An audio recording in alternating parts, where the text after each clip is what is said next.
Pada masa lampau, ketika dunia masih muda dan hutan-hutan di Sumatera masih lebat serta dipenuhi kabut pagi, hiduplah sebuah kerajaan yang terkenal akan kedamaian dan keindahannya.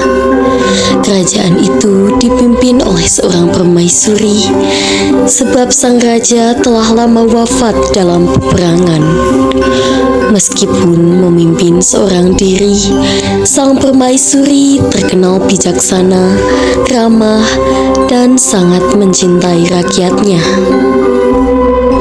Ia dikaruniai 7 orang putri, masing-masing dengan kecantikan dan kepribadian yang unik.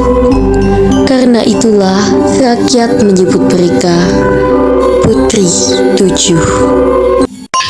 Setiap pagi, istana dipenuhi sinar cahaya matahari yang menembus celah pepohonan besar. Suara burung mulai, serintih hijau dan burung punai mengiringi aktivitas para putri. Betapa indahnya pagi ini, rasanya ingin menari sepanjang hari. Jangan menari dulu, Kak. Kenapa itu? Aku juga ingin ikut menari, tapi kakiku masih sakit tersendiri.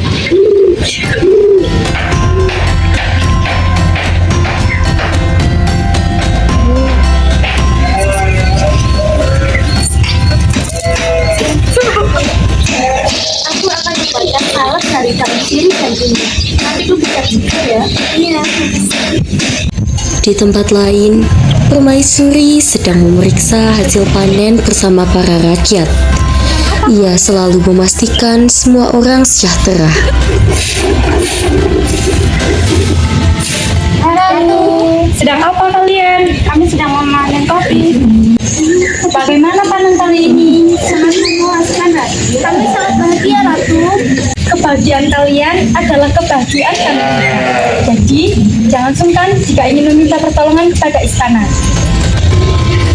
Kerajaan itu damai, tak ada ancaman, tak ada masalah besar. Hingga suatu hari, pada senja yang merah, ketika matahari hampir tenggelam, 4 pengawal perempuan berlari menuju istana dengan wajah cemas. Ibu, apa yang jadi tahu? Tuanku permaisuri, izinkan kami berbicara. Ada apa kalian sudah lari terbirit-birit seperti dikejar badan? Pasukan dari negeri seberang sedang menuju ke arah kita. Kerajaan kita sedang dalam keadaan kosong dari prajurit laki-laki. Jumlah mereka banyak dan mereka pada membawa senjata lengkap. Hah? Mana mungkin bisa? Bukannya perbatasan kita aman? Tenang anakku, bawa adik-adikmu suruh kumpul di hadapan ibu. Baik ibu. Ibu, izinkan kami bergabung melawan mereka. Tidak, anakku.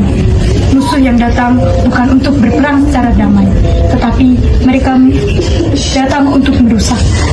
Jika saatnya tiba, lindungi kehormatan kalian itu lebih penting daripada harta ataupun tahta. Ibu, apakah kita akan selamat? Aku tidak tahu anakku, tapi yang ku tahu kita akan selalu bersama. Ya ibu, kita akan selalu bersama. Malam itu dingin, angin bertiup kencang, dayang-dayang berlarian menutup pintu, menyimpan barang-barang penting, dan memindahkan rakyat perempuan dan anak-anak ke tempat yang lebih aman. Sementara itu, para putri berkumpul di balai kayu. Aku tidak ingin istana kita jatuh ke tangan musuh. Kita perempuan, Kak. Apa kita bisa melawan? Kita masih bisa bertahan. Kita bisa melawan. Tidak, kita tidak bisa bertarung dengan pasukan besar. Ibu benar. Jalan terbaik adalah kita menjaga diri kita sendiri. Tuan, kami menemukan sebuah gua di bawah bukit. Kami bisa mengalirnya untuk berlindung. Tidak akan ada yang bisa menemukan. Baik, kita siapkan sekarang. Di tengah malam, mereka berjalan diam-diam menuju bukit kecil di belakang istana. Bulan tampak pucat seakan ikut bersedih. Aku takut. Tempat ini sangat gelap sekali. Tidak apa-apa, kita di sini bersama-sama. Apakah musuh akan pergi? Kita tidak tahu, tapi kita harus tetap tenang, anakku. Kami ingin sekali melihat langit biru lagi. Aku ingin bernyanyi lagi. Aku ingin merawat rakyatku lagi. Aku akan meminta kalian untuk keluar dari sini. Jika Tuhan mengizinkan, kita akan melihat dunia lagi. Jika tidak, semoga kita diterima dengan damai. Di luar sana, suara genderang perang semakin dekat. Tanah bergetar, musuh menyerbu istana. Beberapa hari kemudian, setelah musuh pergi dan istana porak-poranda, rakyat mulai kembali ke negeri mereka. Mereka mencari permaisuri dan putri tujuh, tetapi tidak ditemukan. Hingga dua rakyat perempuan mencium aroma wangi dari arah bukit. Ratu, Putri, kalian di mana? Aroma apa ini? Harumnya seperti bunga 7 rupa. Aroma dari bukit itu. Ayo kita lihat. Siapa ini? Ini milik putri-putri dari kerajaan. Demi kita, demi negeri ini. Putri ketujuh, Permaisuri. Semoga arwah kalian diterima di sisi Tuhan.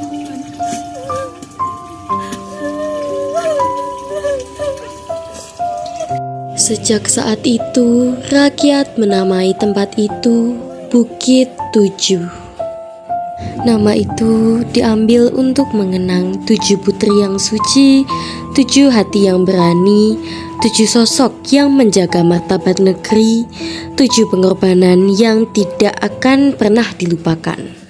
Bukit itu menjadi tempat yang disakralkan.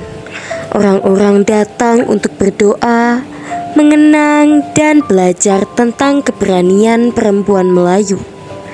Dan legenda itu diceritakan turun-temurun dari generasi ke generasi sebagai pengingat bahwa kemuliaan tidak selalu lahir dari perang, tetapi dari keberanian untuk menjaga kehormatan.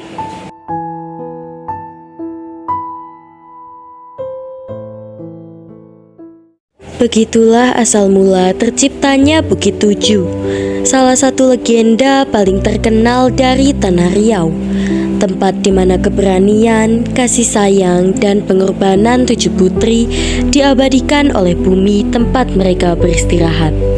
Norma yang bisa diambil dari cerita tersebut yaitu norma melindungi kehormatan dan keselamatan.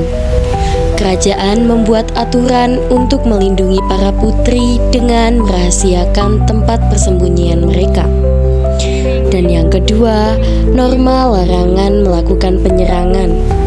Penyerangan kerajaan oleh pasukan musuh dianggap tindakan melanggar hukum kerajaan.